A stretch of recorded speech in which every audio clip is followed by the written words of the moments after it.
అచ్చెన్నాయుడు కొండంత భరోసా ఇచ్చారు. ఎన్నికల సమయంలో ఈసీ ఆంక్షలు విధించడంతో పలువురు వాలంటీర్లు తమ పదవులకు రాజీనామా చేసి వైసీపీకి మద్దతుగా నిలిచి ఎన్నికల ప్రచారంలో పాల్గొన్నారు.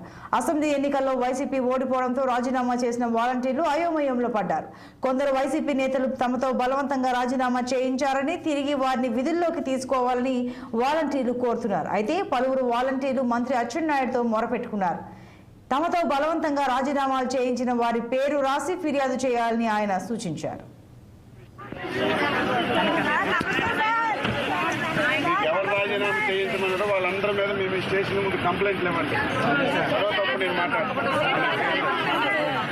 స్టేషన్ ఇష్యూ కాబట్టి మీకు బలవంతాన్ని ఎవరు సంతకాలు పెట్టి రాజీనామాలు చేయించారు వాళ్ళ పేర్లు మొహమాటం లేక అచ్చెన్నాయుడు చేయిస్తే అచ్చెన్నాయుడు ఎక్స్ చేసి ఎక్స్ పేరుతో మీరు కంప్లైంట్లు ఇవ్వండి. ఇంటికి వచ్చేవాళ్ళు అలర్ పెట్టి చేయించారు. తర్వాత నా దగ్గరికి కలవాలి.